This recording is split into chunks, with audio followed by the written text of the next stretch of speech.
முருகனே துணை. அனைவருக்கும் இனிய வணக்கம். ஆன்மீகம் ஸ்டார்ட்ஸ் உங்களை அன்புடன் வரவேற்கிறது. கொடுத்த பணமும் நகையும் திரும்ப கிடைக்க அஷ்டமி பரிகாரம். 8 திக்குகளுக்கும் அதிபதியாக கூடியவரும் காலங்களை தன்னகத்தே கொண்டிருக்க கூடியவராகவும் திகழ்பவர்தான் கால பைரவர். அப்படிப்பட்ட கால பைரவருக்கு உரிய திதியாக திகழ்வது தான் அஷ்டமி திதி. அதிலும் குறிப்பாக வளர்ப்பிறை அஷ்டமி என்பது நம்முடைய செல்வ வளத்தை அதிகரிக்க உதவக்கூடியது என்று கூறப்படுகிறது. அப்படிப்பட்ட அஷ்டமி திதி அன்று இரவு ₹1 வைத்து எப்படி பரிகாரம் செய்தால் நாம் கொடுத்த பணமும் நகையும் நம்மை வந்து சேரும் என்றுதான் இந்த பதிவின் மூலம் பார்க்க போகிறோம். அஷ்டமி பரிகாரம்.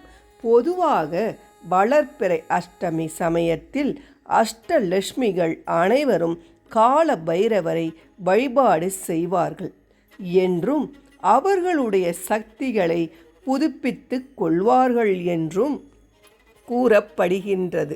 அந்த நேரத்தில் நாமும் கால பைரவரை வழிபாடு செய்தோம் என்றால் கால பைரவரின் அருளும் அஷ்டலட்சுமிகளின் அருளும் நமக்கு பரிபூரணமாக கிடைக்கும் என்றே கூற வேண்டும். அவ்வளவு சிறப்பு வாய்ந்த வளர்பிறை அஷ்டமி என்பது இன்று மாலை 6:23 தொடங்கி நாளை மாலை 4:27 நிறைவடைகிறது. இரவு அஷ்டமியாக இன்றே இரவே திகழ்கின்றது என்பதால் அஷ்டமி இரவில் செய்ய வேண்டிய பரிகாரத்தை பற்றி பார்ப்போம். இந்த பரிகாரத்திற்கு நமக்கு ₹1 நாணயம் வேண்டும். அஷ்டலட்சுமிகள் என்பதால் 8 ₹1 நாணயங்கள் 8 காயின் எடுத்துக்கொள்ளுங்கள்.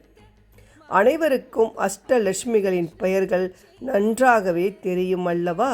அவர்களின் பெயரை கூறி இந்த ₹1 நாணயத்தை எடுத்து வைக்க வேண்டும். வேறு எதுவும் செய்ய வேண்டியது இல்லை. இதை எப்பொழுது செய்ய வேண்டும்? அனைத்து வேலைகளையும் நிறைவு செய்த பிறகு இரவு படுக்க செல்வோம் அல்லவா? அப்பொழுது செய்ய வேண்டும். ஏதாவது ஒரு நிறத்தில் சுத்தமான துணியை எடுத்துக்கொள்ளுங்கள் அல்லது ஒரு பிளாஸ்டிக் கவரை எடுத்துக்கொள்ளுங்கள்.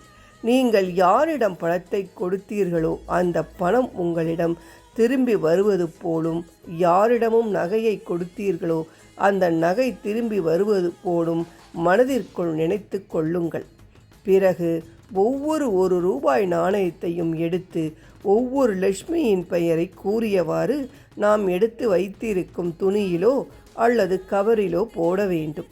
இவ்வாறு 8 லட்சுமிகளின் பெயரையும் கூறி 8 நாணயங்களையும் போட்ட பிறகு இதை அப்படியே நன்றாக சுருட்டி நம்முடைய தலை அணைக்கு கீழ் வைத்து உறங்க வேண்டும். மறுநாள் காலையில் எழுந்து குளித்து முடித்துவிட்டு இந்த ₹1 நாணயங்களை நாம் எந்த இடத்தில் பணத்தை சேர்த்து வைப்போமோ அந்த இடத்தில் வைத்து விட வேண்டும்.